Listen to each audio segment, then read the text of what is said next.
আসসালামু আলাইকুম বন্ধুরা, আশা করি সবাই সুস্থ আছেন। বন্ধুরা, ডোনাল্ড ট্রাম্পের যুদ্ধ বৃদ্ধি করার ঘোষণার পরপরই মধ্যপ্রাচ্যে ইরানের বিরুদ্ধে যুদ্ধের সমীকরণ নতুনভাবে তৈরি হচ্ছে। ঠিক এমতো পরিস্থিতিতে সংযুক্ত আরব আমিরাত সরাসরি ইরানের বিরুদ্ধে সামরিক হামলায় যুক্ত হবে এমন ব্যাপক প্রস্তুতি নিচ্ছে। আর এই খবর নিশ্চিত করেছে দ্য ওয়াল স্ট্রিট জার্নালের মতো বড় সংবাদ মাধ্যম। গত বুধবার 1 এপ্রিল প্রকাশিত ওয়াল স্ট্রিট জার্নালের প্রতিবেদনে বলা হয়, কৌশলগতভাবে অত্যন্ত গুরুত্বপূর্ণ হরমুজ প্রণালী পুনরায় চালু করতে যুক্তরাষ্ট্র এবং তাদের মিত্রদের সম্ভাব্য সামরিক অভিযানে সহায়তার প্রস্তুতি নিচ্ছে সংযুক্ত আরব আমিরাত। আর এটা করার জন্য তারা জাতিসংঘের নিরাপত্তা পরিষদের সরাসরি অনুমতি নেবে। মানে জাতিসংঘের অনুমতি নিয়েই হরমুজ প্রণালীতে হামলার প্রস্তুতি নিচ্ছে সংযুক্ত আরব আমিরাত। আর যেমনটা শোনা যাচ্ছে, এই ধরনের পদক্ষেপে পৃথিবীর অন্তত ৩৫টি দেশ যুক্ত হতে পারে সরাসরি বা পরোক্ষভাবে। দেখুন, যদিও ফ্রান্সের প্রতিরক্ষা মন্ত্রী ঘোষণা করেছেন যে হরমুজ প্রণালীকে কেন্দ্র করে কোনো সামরিক মিশনে ন্যাটো যুক্ত হবে না, তারপরও এই ৩০ থেকে ৩৫টি দেশের যে বৈঠক রয়েছে, এই বৈঠকটি হোস্ট করতে যাচ্ছে যুক্তরাজ্য। যুক্তরাজ্যের অধীনেই এই ৩০ থেকে ৩৫টি দেশ হরমুজ প্রণালীকে উন্মুক্ত করার জন্য প্রক্রিয়া গঠনের জন্য নতুন এই বৈঠকে অংশগ্রহণ করবেন। এখন কোন কোন দেশ অংশগ্রহণ করছে এই বিষয়ে কোনো তথ্য প্রকাশ করা হয়নি, তবে সম্ভাব্য ৩৫টি দেশ রয়েছে। এখন ৩৫টি দেশ যদি জাতিসংঘের নিরাপত্তা পরিষদের ভেতর ইরানের বিরুদ্ধে সামরিক পদক্ষেপ নেওয়ার জন্য আনুষ্ঠানিকভাবে আবেদন করে, এটি কিন্তু যুদ্ধক্ষেত্রে একটি নতুন সমীকরণ তৈরি করবে এবং নতুন করে আমরা পৃথিবীর বহু দেশকে এই যুদ্ধে জড়িত হতে দেখতে পারি। দেখুন, পাকিস্তানের এই যুদ্ধে জড়িত হওয়ার সম্ভাবনা এখন ৭০ থেকে ৮০% পর্যন্ত রয়েছে। সৌদি আরব ইরানকে লক্ষ্য করে যদি একটি আর্টিলারির গোলাও নিক্ষেপ করে, সেখানেই কিন্তু সরাসরি পাকিস্তানকে এই যুদ্ধে জড়িত হতে হবে। কারণ সৌদি আরবের সঙ্গে স্ট্র্যাটেজিকভাবে নিরাপত্তার চুক্তিতে রয়েছে এই পাকিস্তান। সুতরাং তার কাছে নিজস্ব সিদ্ধান্ত নেওয়ার তেমন সুযোগ নেই। সৌদি আরবের সিদ্ধান্তই এখানে চূড়ান্ত সিদ্ধান্ত। পরিস্থিতি যখন এই পর্যায়ে পৌঁছে গেছে, তখন ডোনাল্ড ট্রাম্প জরুরি ভিত্তিতে সৌদি আরবের যিনি ক্রাউন প্রিন্স রয়েছেন মোহাম্মদ বিন সালমান, তাকে টেলিফোন করেছেন।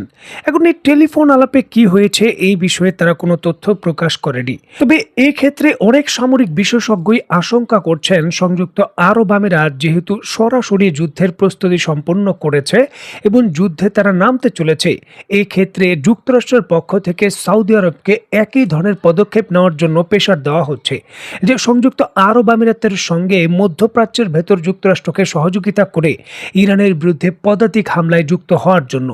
দেখার বিষয়ে সৌদি আরব এই বিষয়ে কি সিদ্ধান্ত নেয়।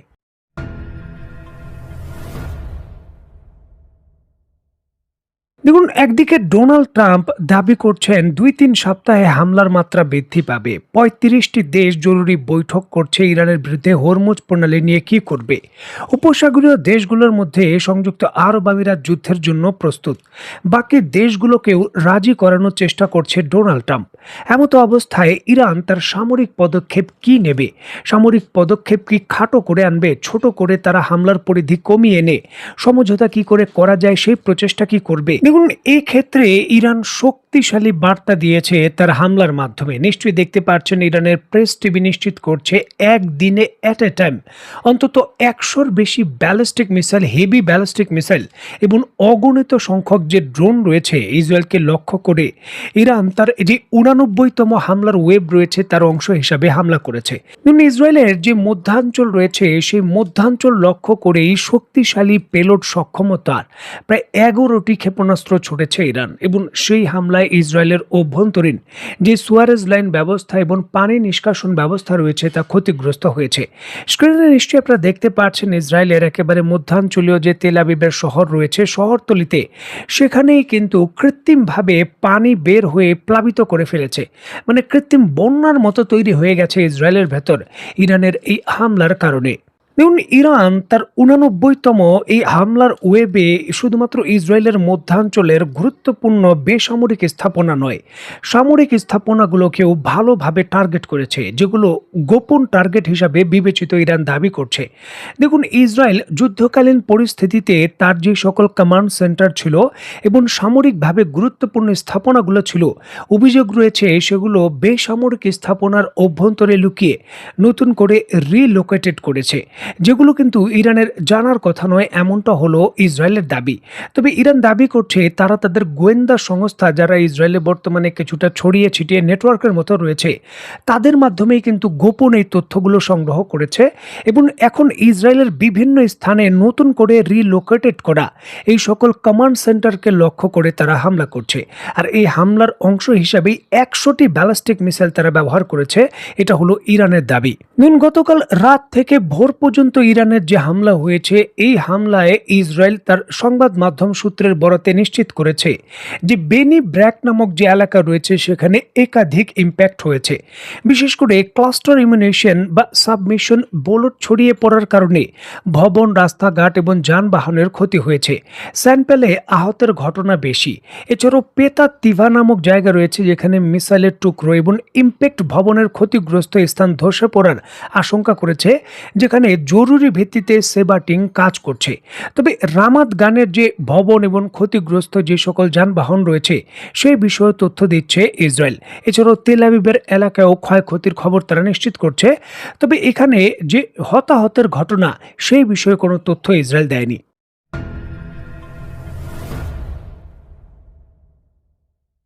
দেখুন, একদিকে যখন ইসরায়েলের বিরুদ্ধে ব্যালিস্টিক মিসাইলের হামলার পরিধি বাড়াচ্ছে ইরান, ঠিক অপরদিকে ইসরায়েলের প্রতিরক্ষা বাহিনী আইডিএফ তাদের বাহিনীর পক্ষ থেকে ইসরায়েলকে বড় দুঃসংবাদ দিয়েছে। ইসরায়েলের প্রতিরক্ষা বাহিনী আইডিএফ এর প্রধান লেফটেন্যান্ট জেনারেল ইয়ার জামির সতর্ক করে বলেছেন, সেনাবাহিনীতে চলমান সৈন্য সংকট দ্রুত সমাধান না করা গেলে বড় ধরনের বিপর্যয়ের সম্মুখীন হতে পারে আইডিএফ। গত বুধবার ১ এপ্রিল ইসরায়েলের আইন প্রণেতাদের উদ্দেশ্যে দেওয়া একটি চিঠিতে তিনি উল্লেখ করেন, আগামী বছরের জানুয়ারির মধ্যে সেনাবাহিনী কয়েক হাজার সেনা সদস্য হারাতে পারে।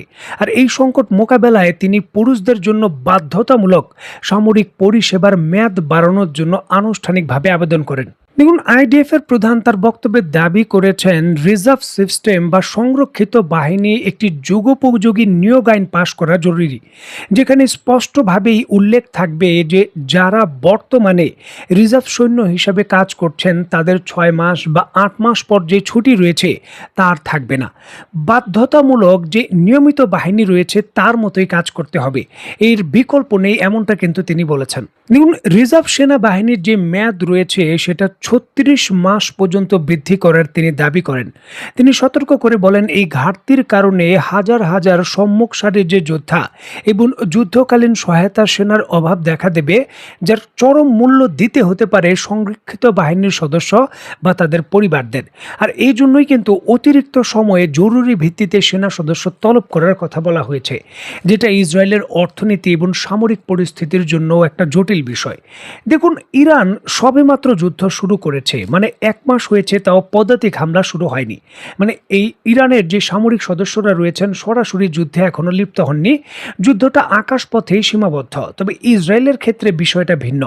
ইসরায়েল গত ২-৩ বছর ধরেই যুদ্ধে লিপ্ত, গাজা উপত্যকা থেকে শুরু করে বর্তমানে লেবাননের হিজবুল্লাহ এবং নতুন করে ইরানের বিরুদ্ধে পদাতিক হামলা হলে তাদের কিন্তু অলরেডি প্রায় ৩ বছরের মতো যুদ্ধকালীন পরিস্থিতি হয়ে গেছে।